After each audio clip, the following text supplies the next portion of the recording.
શ્રી શિવ મહાપુરાણમાંથી અગ્નિના થાંભલામાંથી શિવલિંગ કઈ રીતે બની તેની વાત. એક વખત બ્રહ્માએ વિષ્ણુને ઓળખ્યા નહીં એટલે પૂછ્યું કે તમે કોણ છો? મંદ મંદ હસતા વિષ્ણુએ ઉત્તર આપ્યો કે હે વત્સ, તમે ભલે આવ્યા, તમારી સર્વ કામના હું પૂર્ણ કરીશ.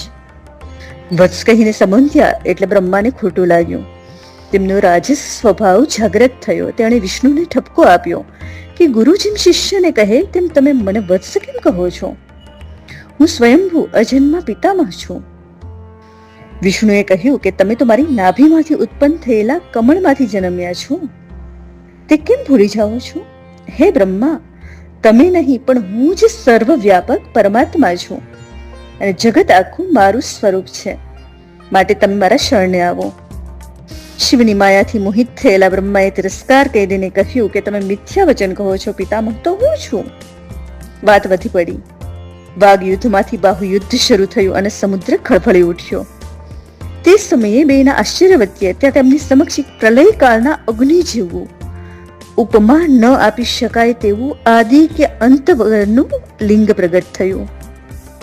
તે લિંગ જોઈ અને વિષ્ણુએ કહ્યું કે બ્રહ્મા, હવે શા માટે વિવાદ કરો છો? અહીં કોઈક ત્રીજું પ્રગટ થયું છે. આપણે યુદ્ધ બંધ રાખી તે કોણ છે તે જાણીએ. આ થાંભલા જેવા પ્રકાશિત લિંગની તપાસ કરવા હું નીચે જઉં, તમે ઉપર જાઓ. આમ કહી વિષ્ણુએ વરાહનું રૂપ લીધું અને બ્રહ્માએ હંસનું રૂપ લીધું. મનમાં જેવા વેગથી બ્રહ્મા ઉપર ઉડવા માંડ્યા અને વેગીલા વરાહના સ્વરૂપે વિષ્ણુ નીચે જવા લાગ્યા.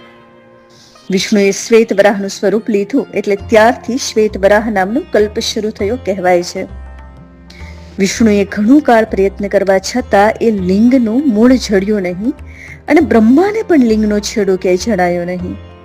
બેઉ થાકીને પાછા આવ્યા. પછી તે લિંગ સમક્ષ પ્રણામ કરીને ઉભા રહ્યા અને પ્રાર્થના કરવા લાગ્યા. હે પ્રભુ, આપના રૂપને અમે ઓળખી શકતા નથી. આપ જે છો તેને અમે નમસ્કાર કરીએ છીએ અને આપના પ્રગટ દર્શન કરાવવા કૃપા કરો. આમ પ્રાર્થના કરતા કરતા લાંબો સમય વીત્યો અને બે દેવો ગર્વરહિત થયા.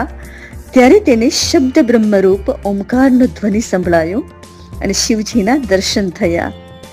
અને એ જ આદિ કે અંત વગરનું જે અગ્નિનો થાંભલો હતો એ નાનું થઈ અને લિંગ બની ગયું.